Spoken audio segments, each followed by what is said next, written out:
نحمده ونصلي ونسلم على رسوله النبي الكريم وعلى آله وأصحابه أجمعين.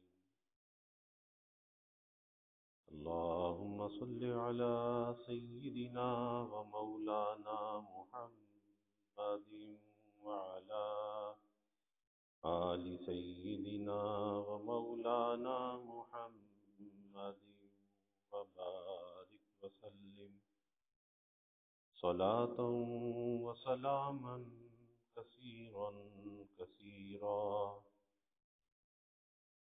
توفیق الہی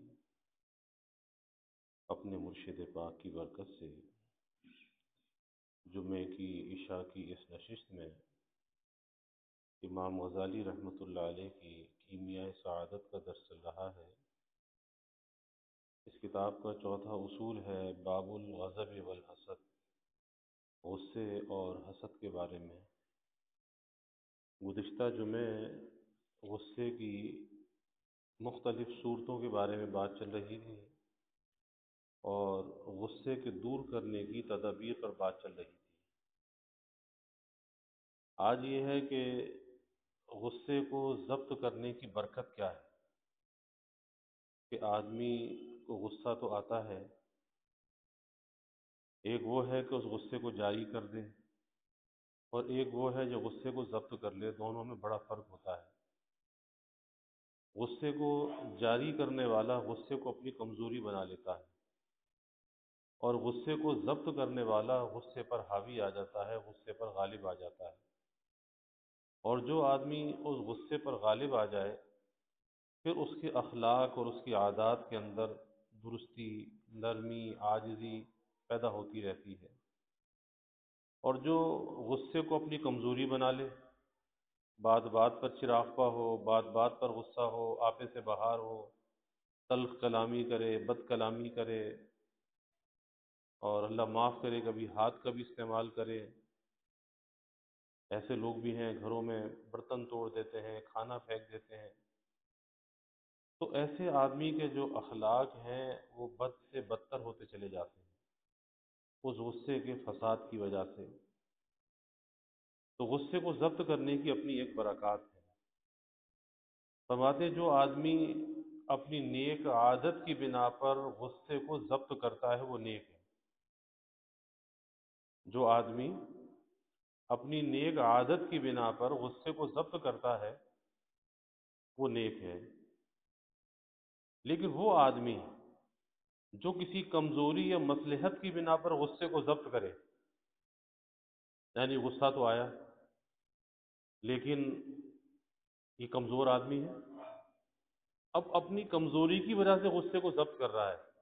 اور ایک وہ ہے کہ غصے کو جاری کر سکتا ہے لیکن غصے کو ضبط کر رہا ہے، غصے کو جاری کرنے کی قوت رکھتا ہے، طاقت رکھتا ہے لیکن غصے کو ضبط کر رہا ہے. یہ آدمی تو نیک ہے. لیکن ایک آدمی وہ ہے کہ غصہ تو آیا لیکن بیچارہ کمزور ہے. اب اس کمزوری کی وجہ سے اس نے غصے کو ضبط کر لیا. اس سے دل میں ایک حسد، ایک گھٹن کی کیفیت جمع ہو جاتی ہے اور ایک حسد اور ایک کینہ دل کے اندر جمع ہو جاتا ہے. اور یہ چیز اکثر عورتوں میں بھی زیادہ ہوتی ہے کہ عورت کمزور ہے تو اب وہ دل کے اندر بات کو رکھ لیتی ہے. اب دل میں بات رکھنے سے کیا ہوتا ہے؟ دل میں کینہ اور حسد پیدا ہو جاتا ہے. حضور نبی کریم صلی اللہ علیہ وسلم کا ارشاد ہے کہ مومن کینہ ور نہیں ہوتا، یعنی ایمان والا بندہ اس کے دل میں کینہ نہیں ہوتا، اس کا جو سینہ ہے وہ کینے سے پاک ہوتا ہے. اور اس کا طریقہ یہی ہے کہ دل کے اندر کسی سے حسد، کسی سے بغض نہ رکھے، گھٹن کی کیفیت کو پیدا نہ ہونے دے. اگر کوئی کہنے کی بات ہے تو کہہ دے، نہیں کہہ سکتا تو درگزر کر دے، ٹھیک. اپنے سینے کی حفاظت کرے، اس میں کینہ نہ ہو، کیونکہ مومن کی علامت اور پہچان نہیں ہے تو اس کے اندر کینہ ہو. تو معلوم ہوا کہ کینہ غصے ہی سے پیدا ہوتا ہے. کینہ غصے سے پیدا ہوتا ہے کہ جب آدمی کو کوئی ناگواری پیش آئے اور بدلہ اور انتقام لینے پر وہ قادر نہ ہو تو دل میں گھٹن کی کیفیت پیدا ہو جاتی ہے، اور یہ جو گھٹن کی کیفیت ہے یہ کینہ ہے۔ فرمایا کہ اس کی 8 شاخیں ہیں، اس کینے کی، اس کی 8 شاخیں ہیں، 8 وجوہات ہیں جس کے ذریعے سے انسان اظہار نفرت کرتا ہے۔ پہلی وجہ یہ ہے کہ دشمن کی خوشی سے رنجیدہ ہوتا ہے، پہلی وجہ۔ دشمن ہے، مخالف ہے، اب اس کو کوئی خوشی پہنچی، اس کا دل اندر سے رنجیدہ ہو رہا ہے، اسے یہ خوشی کیوں مل گئی، اسے ترقی کیوں مل گئی، اسے کوئی اچھی سواری کیوں مل گئی، اچھا مکان کیوں مل گیا، اچھی بیوی کیوں مل گئی، اب یہ رنجیدہ ہے، اندر ہی اندر اسے ایک گھٹن، ایک تکلیف محسوس ہو رہی ہے۔ اور اگر اسے کوئی تکلیف پہنچ گئی دشمن کو، مخالف کو، اس کی تکلیف سے یہ خوش ہو رہا ہے، اس کی خوشی سے رنجیدہ اور اس کی تکلیف سے خوش۔ دوسری پہچان یہ ہے کہ یہ اس کے ساتھ بھی رہتا ہے، یہ اس کے ساتھ بھی رہتا ہے اور اس کی تکلیف میں خوشی کا اظہار کرتا ہے۔ یہ منافقت کی علامت ہے کہ کوئی دوست ہے، کوئی رشتہ دار ہے، کوئی پڑوسی ہے، اب اس کے ساتھ ساتھ بھی رہنا سہنا ہے، لیکن اگر اسے کوئی تکلیف پہنچ جائے پھر اس کو خوشی محسوس ہوتی ہے کہ اچھا ہوا اسے تکلیف پہنچی۔ تیسری صورت یہ ہوتی ہے کہ اظہار نفرت کی، جو اندر سے نفرت کا اظہار ہے، اور وہ کس وجہ سے؟ کینہ کی وجہ سے، حسد کی وجہ سے۔ تیسری صورت یہ ہوتی ہے کہ آدمی خاموشی اختیار کرے، خاموشی، یہاں تک کہ اس کے سلام کا جواب بھی نہ دے، خاموشی اختیار کر لی۔ اب کوئی بات کرتا ہے تو جواب نہیں، کوئی سلام کرتا ہے تو جواب نہیں، یہ بھی علامت ہے دل میں کینہ ہے، کہ اس ذریعے سے اپنی نفرت کا یہ اظہار کر رہا ہے۔ چوتھے یہ کہ اس کو ذلت کی نگاہوں سے دیکھے، حقارت کی، ذلت کی نگاہ سے دیکھے۔ اور یہ بھی بہت خطرناک چیز ہے کہ کسی کو کوئی کتنا ہی معاشرے کے اندر گرا پڑا ہو، کتنا ہی بڑا مخالف ہو، لیکن کسی پر ذلت کی، حقارت کی نگاہ نہیں ڈالنی چاہیے، کیونکہ اللہ نہ کرے کہ انسان کسی آزمائش کے اندر آ جائے، کسی امتحان کے اندر آ جائے، تو کبھی کسی پر ذلت اور حقارت کی نظر نہ ڈالے، بلکہ حقارت اور ذلت کی نظر اگر ڈالے تو اپنے نفس پر ڈالے کہ بھئی میں سب سے رذیل ہوں، میں سب سے کمتر ہوں، دوسرے مجھ سے سب اچھے ہیں۔ ورنہ پھر خطرہ ہے کہ انسان آزمائش کے اندر آ سکتا ہے، کیونکہ جب آدمی کسی پر حقارت کی نظر ڈالتا ہے تو کسی اپنی خوبی اور کمال کی وجہ سے ڈالتا ہے، میں ایسا، میں مالدار، میں بڑے حسب نسب والا، میں بڑے منصب والا۔ اب دوسرے کو دیکھا تو یہ تو کچھ بھی نہیں، یہ تو بس ایسے ہی ہے، بیکار ہے۔ تو ڈرنے کا مقام ہے، ایسا نہیں کرنا چاہیے۔ اور پانچواں یہ ہے کہ اس کے عیوب اور راز جھوٹی شکلوں میں دوسروں سے کہنے لگتا ہے، اس کے اندر کوئی بات بھی نہیں ہے، کوئی عیب بھی نہیں ہے، لیکن اس کے دل کے اندر چونکہ کینہ ہے نا، گھٹن ہے، اندر بغض ہے، اب جھوٹی جھوٹی باتیں بنا کر اس کی طرف منسوب کرتا ہے، ارے وہ تو ایسا ہے، ارے وہ تو ایسا ہے، اب جھوٹی جھوٹی باتیں بنا کے وہ کہنے لگا۔ اور چھٹا یہ کہ اس کا مذاق اڑانے لگتا ہے، اپنے دل کی بھڑاس نکالنے کے لیے، اندر کی گھٹن کو دور کرنے کے لیے اس کا مذاق اڑانے لگا۔ اور ساتویں صورت یہ ہے کہ اس کے حقوق ادا نہیں کرتا، جیسے ایک عام بھائی مسلمان کا حق ہے کہ آمنا سامنا ہو تو اس کو سلام کرو، حق مسلم ہے، اگر وہ سلام کرے اس کے سلام کا جواب دو، اسی طرح سے بیمار ہو جائے تو اس کی عیادت کرو، اور دعوت کرے اس کی دعوت کو قبول کرو، اسے چھینک آئے اور وہ الحمدللہ کہے، اس کے جواب میں یرحمک اللہ کہو، اگر اس کا انتقال ہو جائے اس کے نماز جنازہ میں شرکت کرو، تدفین میں شرکت کرو۔ اب یہ کیا ہے؟ حق مسلم ہے۔ اور اس کے علاوہ پھر جس سے جیسا تعلق ہو ویسے ویسے حقوق بڑھتے چلے جاتے ہیں، ماں باپ کے حقوق ہیں، شوہر اور بیوی کے حقوق ہیں، اولاد اور والدین کے حقوق ہیں، پھر جیسا جیسا رشتہ تعلق ویسے ویسے حقوق۔ اور ایک انسان کی پوری زندگی حقوق سے وابستہ ہے، کہیں پر اس کے ذمے اللہ کا حق ہے اور کہیں پر اس کے ذمے بندوں کا حق ہے۔ تو جب اللہ کے حق ادا کرنے کا وقت آئے تو اللہ کا حق ادا کرے، اور جب بندوں کے حق ادا کرنے کا وقت آئے تو بندوں کا حق ادا کرے، اس میں کوتاہی نہ کرے۔ لیکن کینہ دل کے اندر رکھنے والا وہ کیا کرتا؟ حق ادا نہیں کرتا، اس کی بلا سے چاہے کچھ بھی ہو، وہ حق تلفیاں کرتا ہے، سلام نہیں کرتا، مزاج پرسی نہیں کرتا، وہ تو بلکہ خوشی کا اظہار کرتا ہے، اسے کوئی بیماری آ جائے، کوئی تکلیف آ جائے۔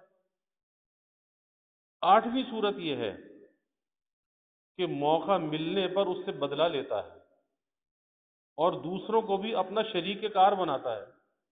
یہ بھی کینہ ور کی پہچان ہے کہ موقع کی تلاش میں ہے کہ جہاں موقع ملے بس اس سے بدلہ لے لوں، کو وار کر دوں اس کے اوپر، اور اس بدلہ لینے میں کچھ لوگوں کو اور اپنے ساتھ جوڑ لیتا ہے۔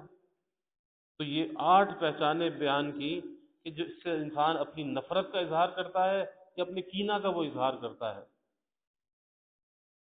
فرماتے ہیں چاہے کوئی کتنا ہی ایماندار ہو مگر وہ دوسروں کے مظالم کا بدلہ دیتا ہے، نرمی سے پیش نہیں آتا، اس کے افعال سے بردباری نہیں کرتا، اس کے حق میں دعا نہیں کرتا، لیکن یہ عادتیں اس کے ثواب کو کم کر دیتی ہیں۔ یعنی کوئی آدمی ہے اس پہ ظلم کر رہا ہے، اب اسے چاہیے کہ اس ظلم کا بدلہ کیا ہے، اسے دعا دے، اس کے ساتھ نرم برتاؤ کرے، بردباری یعنی اس بوجھ کو برداشت کر لے، اس بوجھ کو اٹھا لے۔ اس سے کیا ہوگا؟ اس کو ثواب ملے گا، اجر ملے گا۔ اور اگر اس ظالم کے ساتھ اس نے نرم برتاؤ نہ کیا، بردباری کا مظاہرہ نہ کیا، اس کے حق میں دعائے خیر نہ کی، تو اس وقت کا جو اجر ہے اس کو ضائع کر دے گا، پھر یہ بدلہ اور انتقام کے راستے پہ چل پڑے گا، اور بدلہ اور انتقام کے راستے پر جب چلے گا تو پھر اگر اس نے ایک بات کہی ہے تو یہ 10 باتیں کہے گا، تو ظاہر ہے یہ اس سے بڑھ کے ظلم کرنے والا ہو جائے گا۔ فرماتے ہیں کہ ایک مستح نامی ایک شخص تھا، حضرت ابوبکر صدیق رضی اللہ عنہ کا عزیز قریب تھا، قریبی عزیز تھا۔ اس نے حضرت عائشہ صدیقہ رضی اللہ عنہا کے واقعہ افک میں جھوٹی قسم کھائی، یعنی وہ جو حضرت عائشہ صدیقہ رضی اللہ عنہا پر تہمت لگائی گئی، اب اس شخص نے جھوٹی قسم کھا لی، حالانکہ اللہ نے قرآن میں آپ کی برات کا اعلان کیا۔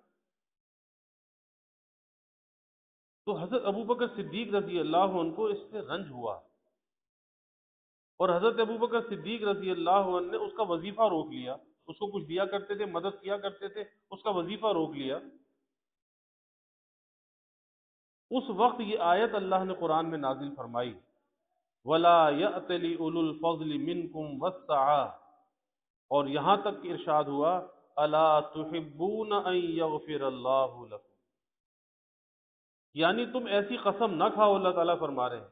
اس نے تو کتنا بڑی بات کی کہ حضرت عائشہ صدیقہ رضی اللہ عنہا پر اس تہمت پر قسم کھا کر کہا کہ یہ واقعہ سچا ہے۔ اب ظاہر ہے کہ غصہ آیا حضرت ابوبکر صدیق رضی اللہ عنہ کو، اور اس سے جو وظیفہ دیتے تھے روک لیا۔ لیکن اللہ نے قرآن میں کیا کہا کہ تم ایسی قسم نہ کھاؤ جو شخص تم پر ظلم کرے اور تم نیکی نہ کرو۔ یعنی پتہ یہ چلا کہ برائی کا بدلہ برائی نہیں ہے، برائی کا بدلہ بلائی ہے۔ پہلی بات یہ کہ تم ایسی قسم نہ کھاؤ کہ جو شخص تم پر ظلم کرے اور تم نیکی نہ کرو۔ کیا تم اس بات کو اچھا نہیں سمجھتے کہ خداوند عالم تم کو دوست رکھے؟ یعنی اگر وہ ظلم کر رہا ہے، اس ظلم کی سزا وہ اللہ سے پائے گا، اور ہم بھلائی کریں گے اس ظالم کے ساتھ، اس بھلائی کا صلہ بھی اللہ سے پائیں گے۔ حضرت ابوبکر صدیق رضی اللہ عنہ نے اس کا وظیفہ پہ شروع کر دیا اور فرمایا میں خدا کی دوستی ضروری سمجھتا ہوں کہ جو وظیفہ دے رہا ہوں تو خدا کی دوستی کا ذریعہ ہے۔ الا تحبون ان یغفر اللہ لکم، اس لیے میں اللہ کی دوستی کو پسند کرتا ہوں، اور اس کا وظیفہ شروع کر دیا۔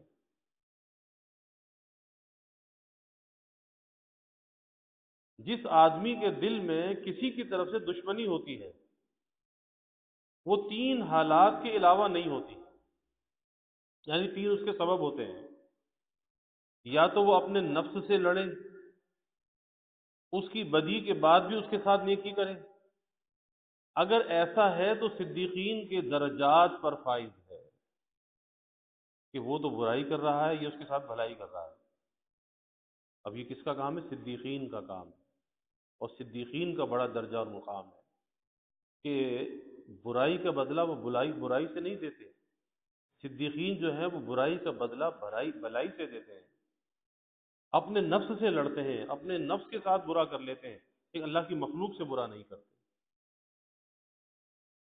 یا دوسری پہچان، نیکی نہ کر سکتا ہو تو برائی بھی نہ کرے، یعنی اگر آدمی کسی کے ساتھ بھلائی نہیں کر سکتا تو بھائی برائی بھی نہ کرے۔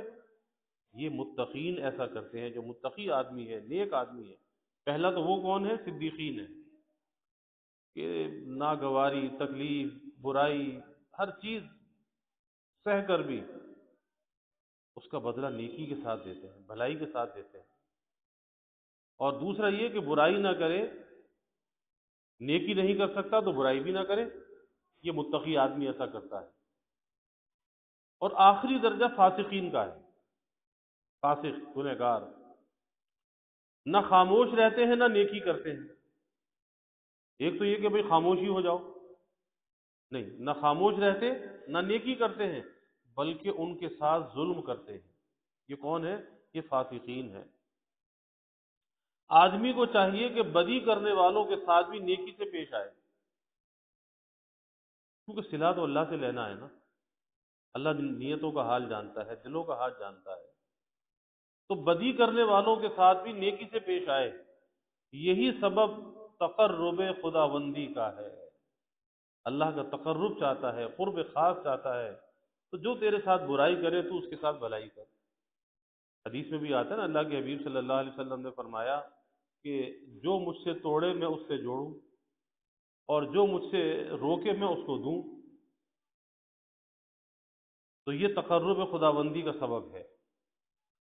اور اگر یہ نہیں ہو سکتا کہ بدی کا بدلہ نیکی سے نہیں دے سکتا، اگر یہ نہیں ہو سکتا تو بھائی اس کو معاف کر دے، اس کو معاف کر دے۔ اس میں بھی بڑی فضیلت کی بات ہے کہ اس کو معاف کر دے، درگزر کر دے کہ بیٹا اللہ کی رضا کے لیے میں نے تجھے معاف کیا۔ حکیم الامت حضرت تھانوی رحمۃ اللہ علیہ، جب تحریکات کا زمانہ تھا تو پاکستان کی تحریک چل رہی تھی، تو حکیم الامت حضرت تھانوی رحمۃ اللہ علیہ پاکستان بننے کے حامی تھے، اور علماء کا ایک گروپ تھا، وہ کانگریس کے ساتھ تھا، وہ پاکستان بننے کا مخالف تھا، رائے کا اختلاف تھا۔ حضرت تھانوی رحمۃ اللہ علیہ یہ فرماتے تھے کہ اس کالے ناگ سے، ہندو کو کالا ناگ کہتے تھے، کہ اس کالے ناگ کے ساتھ ہمارا گزارا نہیں ہوگا، یہ سفید ناگ سے کالا ناگ زیادہ خطرناک ہے، اس لیے مسلمانوں کے لیے ایک علیحدہ ملک ہونا چاہیے۔ یہی وجہ ہے کہ حضرت تھانوی رحمۃ اللہ علیہ نے اپنے بڑے بڑے مشاہیر علماء کو قائد اعظم کے ساتھ جوڑا، اس تحریک کے اندر شامل کیا، اور علماء کی محنت اور کاوش تھی کہ اللہ نے یہ خطہ عطا فرمایا۔ تو اس زمانے میں تحریکات کا زمانہ تھا، دشمنیاں عروج پہ تھی، رائے کا اختلاف تھا۔ دوپہر کا وقت تھا، حضرت تھانوی رحمۃ اللہ علیہ اپنی خانقاہ میں سیدری میں قیلولہ کر رہے تھے۔ ایک شخص آ گیا، آ کر گلا دبایا، جان سے مارنا چاہتا، گلا دبایا۔ تو جب آواز نکلی تو قریب میں جو احباب تھے وہ دوڑے ہوئے آئے اور اس کو رنگے ہاتھوں پکڑ لیا۔ اب یہ تو اقدام قتل کا کیس تھا۔ کہا کہ حضرت ہم تو اس کو پولیس میں لے کر جائیں گے، یہ تو قتل کرنے کی نیت سے آیا تھا۔ حضرت نے فرمایا کہ بھائی میں کہتا ہوں اسے چھوڑ دو، یہ خود نہیں آیا، کسی کا بھیجا ہوا آیا ہے، اور میں اللہ کی رضا کے لیے اس کو معاف کرتا ہوں۔ اب کتنی بڑی بات تھی کہ رنگے ہاتھوں پکڑا گیا، اقدام قتل تھا، لیکن فرمایا کہ میں اللہ کی رضا کے لیے اس کو معاف کرتا ہوں، معاف کر دیا، چھوڑ دیا۔ اور جب وہ شخص واپس جا رہا تھا تو اس کی آنکھوں میں آنسو تھے، ندامت لے کے جا رہا تھا۔ تو وہی بات ہے کہ بھئی اللہ کو درگزر کرنا جو ہے یہ پسند ہے. اگر بھلائی کسی کے ساتھ نہیں کر سکتے، ارے بھائی برائی بھی نہ کرو، درگزر کر دو، معاف کر دو. سرکار دو عالم صلی اللہ علیہ وسلم کا ارشاد ہے کہ میں تین امور کے متعلق وعدہ کرتا ہوں اور عہد، یعنی حضور صلی اللہ علیہ وسلم ان تین باتوں کے بارے میں وعدہ کر رہے ہیں، عہد کر رہے ہیں. نمبر ایک، صدقہ دو، اس لیے کہ صدقے سے مال دنیا کم نہیں ہوتا. اللہ کے راستے میں صدقہ دو. اور یہ کون وعدہ کر رہے ہیں؟ اللہ کے حبیب صلی اللہ علیہ وسلم وعدہ فرما رہے ہیں کہ صدقہ دو، صدقے سے مال کم نہیں ہوتا.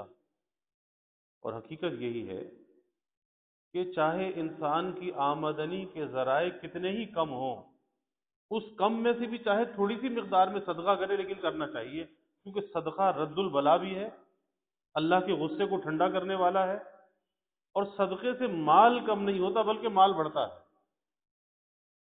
اور اللہ کے حبیب صلی اللہ علیہ وسلم کا وعدہ ہے، کیا فرما رہے ہیں کہ صدقے سے مال دنیا کم نہیں ہوتا، یعنی اس کے اندر برکت آ جاتی ہے، یہ مال بڑھ جاتا ہے. نمبر دو، جو آدمی تمہارا گنہگار ہے اس کو معاف کر دو، خدا تم پر رحم کرے گا. یعنی کسی نے اگر ہمارا کوئی قصور کیا ہے تو ایک تو یہ ہے کہ آدمی بدلہ لے، انتقام لے، لیکن جتنا اس نے تکلیف پہنچائی ہے اتنی تکلیف پر انسان کا دل کو تسلی نہیں ہوتی جب تک کہ ایک کی جگہ 10 نہ مار لے. اس نے ایک دفعہ مارا، یہ 10 دفعہ مارے گا. اس نے ایک بات کہی، یہ 10 دفعہ کہے گا. اور جب یہ زیادہ بدلہ لے گا تو ظلم کرے گا. اسی لیے اللہ نے قرآن میں کیا کہا، وہ جزاء سیئۃ سیئۃ مثلھا، کہ برائی کا بدلہ اتنی برائی سے جتنی اس نے برائی کی اتنی تم بھی کر لو. لیکن آگے کیا فرمایا، فمن عفا واصلح فاجرہ علی اللہ، کہ جو درگزر کرے اور اصلاح کرے، درستی کرے، درگزر کرے، فاجرہ علی اللہ، اس کا اجر اللہ کے پاس ہے.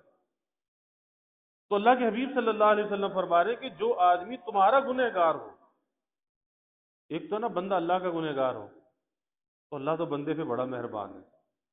اللہ تو بندے کے عیب کو بھی چھپاتا ہے، اللہ تو بندے سے درگزر بھی کرتا ہے، اللہ بندے کو مہلت بھی دیتا ہے، اللہ بندے کی توبہ کا بھی انتظار کرتا ہے، شاید میرا بندہ توبہ کر لے، میں اسے معاف کر دوں.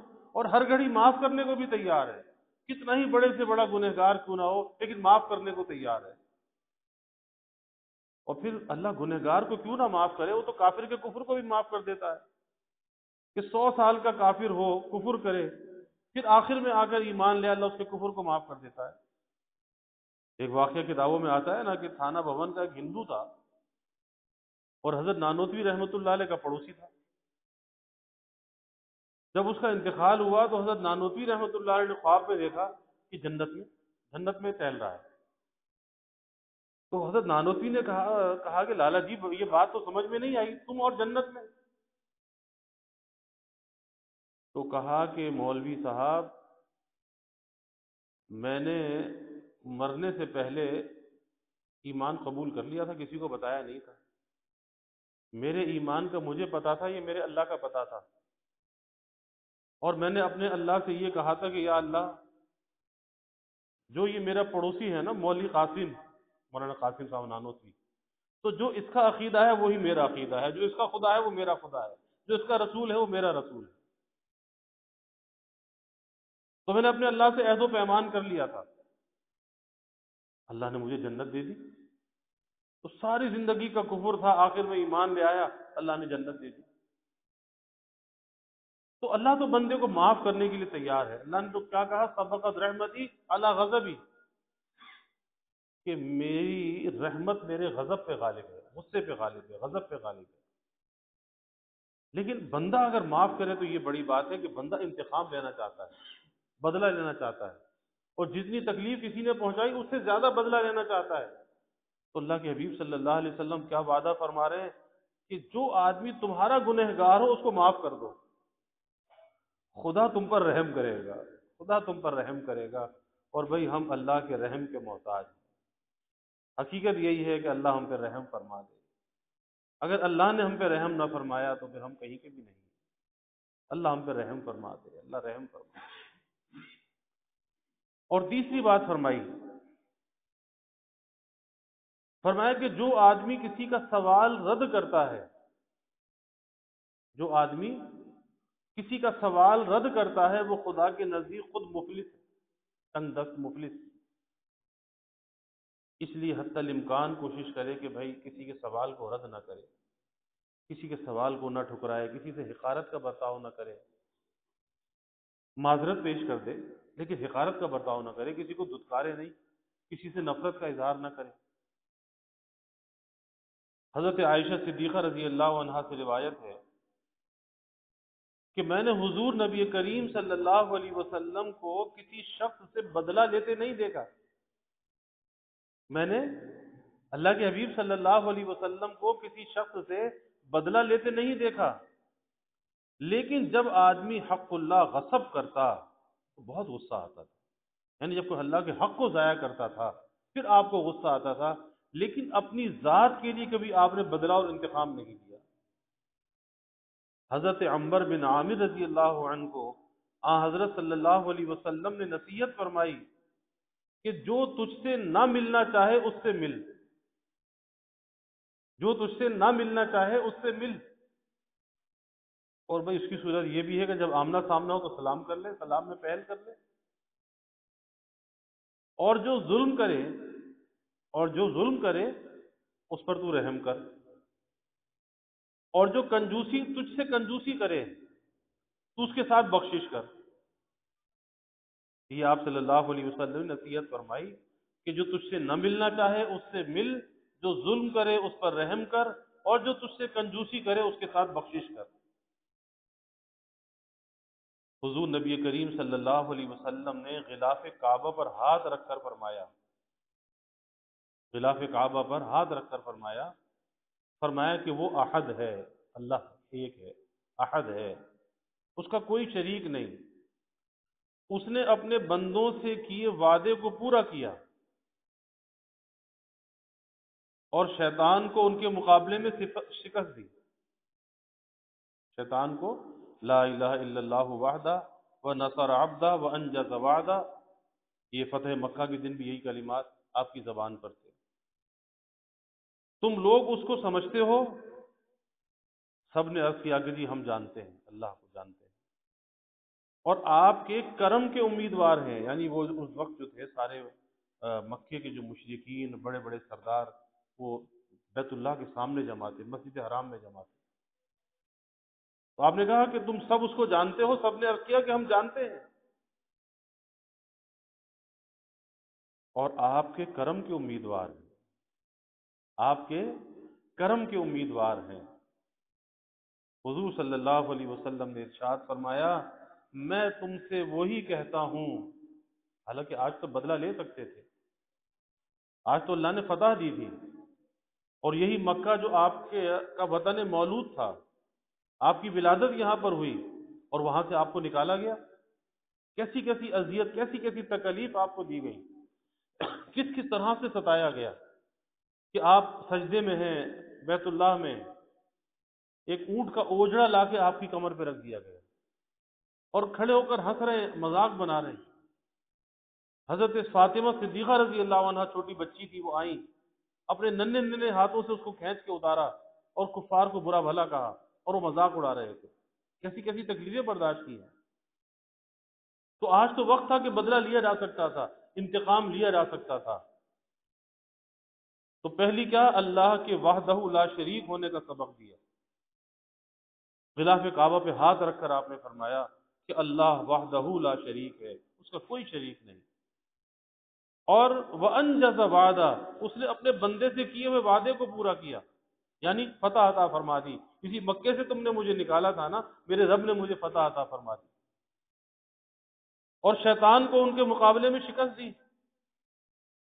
پھر انہی سے سوال کیا تم اس کو سمجھتے ہو، جانتے ہو؟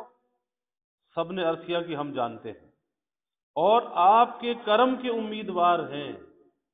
حضور صلی اللہ علیہ وسلم نے ارشاد فرمایا میں تم سے وہی کہتا ہوں جو جناب یوسف علیہ السلام نے اپنے بھائیوں پر قابو پا کر قابو حاصل کر کے کہا تھا۔ وہی بھائی تھے نا یوسف علیہ السلام کے کنویں میں ڈال دیا تھا، جان سے مارنا چاہتے تھے، کس وجہ سے؟ حسد کی وجہ سے، کہ جی یعقوب علیہ السلام ان کو زیادہ چاہتے ہیں اور ہم سے کم محبت کرتے ہیں، ایک حسد تھا۔ تو جب یوسف علیہ السلام کے قابو میں بھائی آ گئے، سارے بھائی جمع ہو گئے، تو یوسف علیہ السلام تو بدلہ لے سکتے تھے کہ تم ہی ہو نا، مجھے کنویں کے اندر ڈالا تھا، مجھے جان سے مارنا چاہتے تھے۔ لیکن یوسف علیہ السلام نے کیا کہ لا تثریب علیکم الیوم، اور سب کو بخش دیا۔ تو آپ نے بھی فرمایا کہ میں وہی کہتا ہوں جو میرے بھائی یوسف علیہ السلام نے کہا، لا تثریب علیکم الیوم، اور سب کو بخش دیا، معاف کر دیا۔ اس کے بعد فرمایا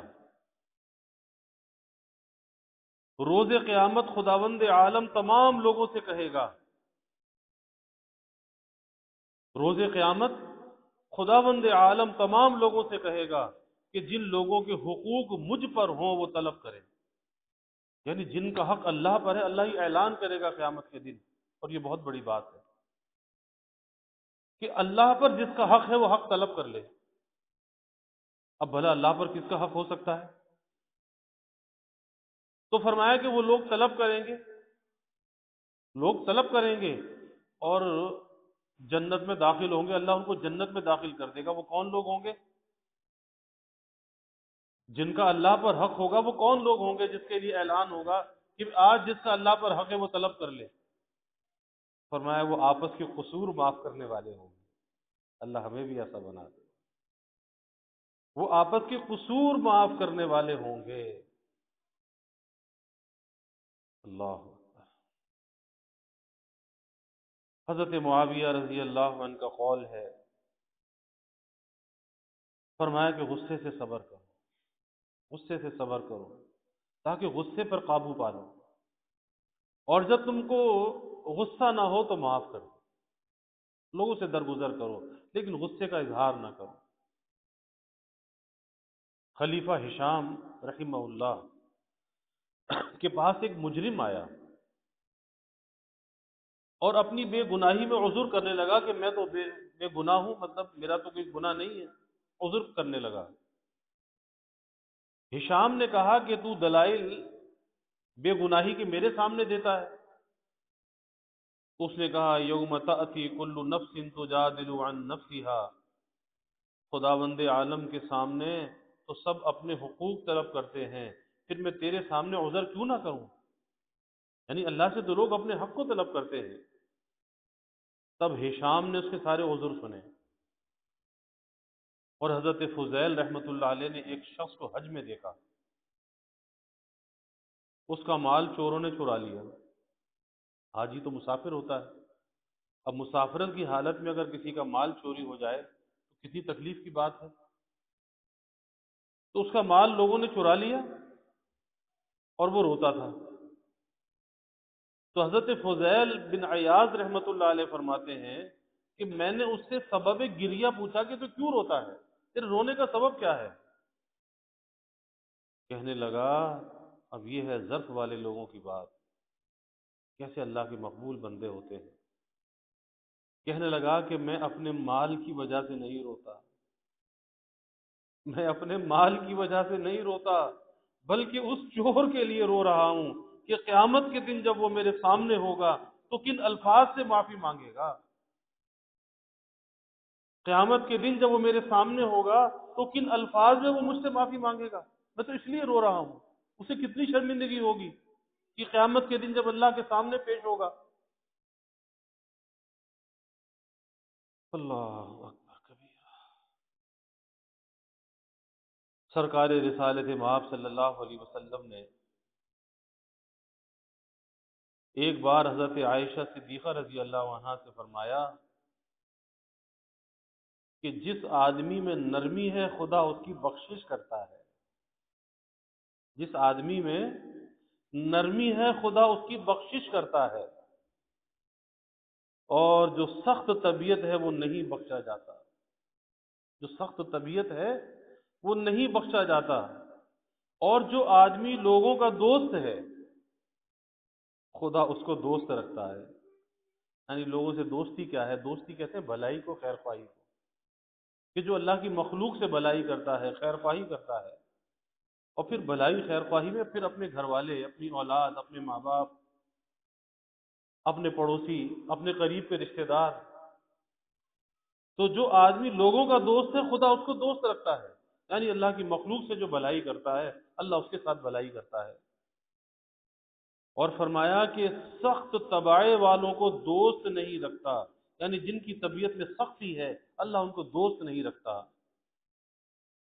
اور پھر آپ صلی اللہ علیہ وسلم نے فرمایا، اے عائشہ، ہر کام میں نرمی اختیار کرو، نرمی ہر کام کے اندر اختیار کرو، نرمی سے ہر کام آسان ہوتا ہے، نرمی سے ہر کام آسان ہوتا ہے ورنہ خراب ہو جاتا ہے۔ کیونکہ حدیث میں آتا ہے نا کہ یہ غصہ جو ہے اس طرح سے ایمان کو بگاڑتا ہے، فرمایا کہ جیسے ایلبے سے شہد بگڑ جاتا ہے، غصے سے ایمان بگڑ جاتا ہے۔ اور یہ ساری غصے پر بات چل رہی تھی، تو اللہ کو معاف کرنا، درگزر کرنا اللہ کو پسند ہے، غصے کو کے گھونٹ کو پی جانا اللہ کو پسند ہے، نرم برتاؤ کا کرنا اللہ کو پسند ہے، اور اللہ کی مخلوق سے درگزر یہ بہت بڑی صفت ہے، بہت بڑی صفت ہے۔ تو یہاں تک یہ غصے کا بیان تھا۔ اب اس کے بعد حسد کے بارے میں یہ انشاءاللہ تعالی آئندہ آئے گا، آئندہ جمعہ انشاءاللہ تعالی۔ اللہ تعالی غصے سے ہماری حفاظت فرمائے اور اچھے اخلاق کا اللہ ہمیں حامی بنائے، حسد، بغض سے، کینے سے، گھٹن سے، بدلے سے، انتقام سے اللہ ہماری حفاظت فرمائے، اور دلوں میں نرمی، عاجزی، زاری اللہ پیدا فرمائے۔ وآخر دعوانا الحمد للہ رب العالمین، والعاقبۃ للمتقین، والصلاة والسلام على أشرف الأنبياء والمرسلين، اللهم صل على سيدنا ومولانا محمد وعلى آل سيدنا ومولانا محمد وبارك وسلم، اللهم صل على سيدنا ومولانا محمد في أول كلامنا، اللهم صل على سيدنا ومولانا محمد في أوسط كلامنا،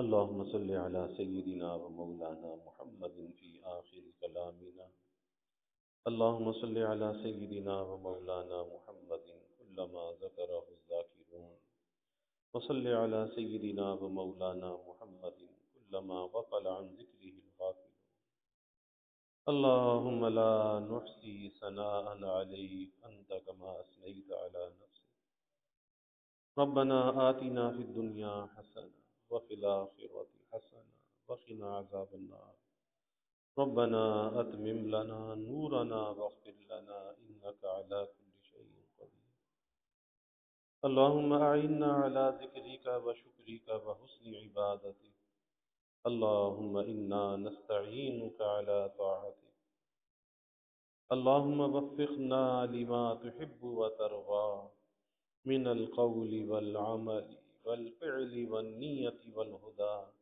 إنك على كل شيء قدير، اللهم أعنا بالعلم وزينا بالحلم وأكرمنا بالتقوى وجملنا بالعافية، اللهم إنا نسألك الهدى والتقى والعفاف والغنى، اللهم إنا نسألك الصحة والعفة والأمانة وحسن الخلق والرضا بالقدر، اللهم زدنا ولا تنقصنا، وأكرمنا ولا تهنا، وآتنا ولا تحرمنا، وآتنا ولا تحرمنا، وآتنا ولا تحرمنا، وآثرنا ولا تؤثر علينا، وأرغنا وارغ عنا، وأرغنا وارغ عنا، اللهم إنا نعوذ بك من جهد البلاء ودرك الشقاء وسوء القضاء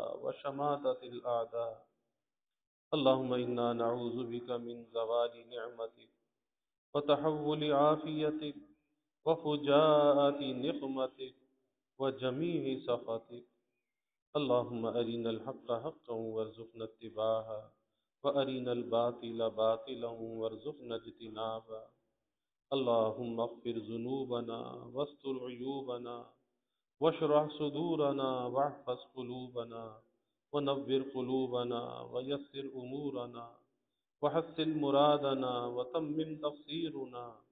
اللهم نجنا مما نخاف يا حفي الألطاف. اللهم إنا نسألك العفو والعافية والمعافاة الدائمة في الدين والدنيا والآخرة، والفوز بالجنة والنجاة من النار والنجاة من النار. اللهم إنا نسألك من خير ما سألك منه نبيك سيدنا محمد صلى الله عليه وسلم، ونعوذ بك من شر ما استعاذك منه نبيك سيدنا محمد صلى الله عليه وسلم. وأنت المستعان وعليك البلاغ، ولا حول ولا قوة إلا بالله. وجزى الله عنا محمدا صلى الله عليه وسلم ما هو أهله، وصلى الله تعالى وسلم على النبي الكريم. آمين برحمتك يا أرحم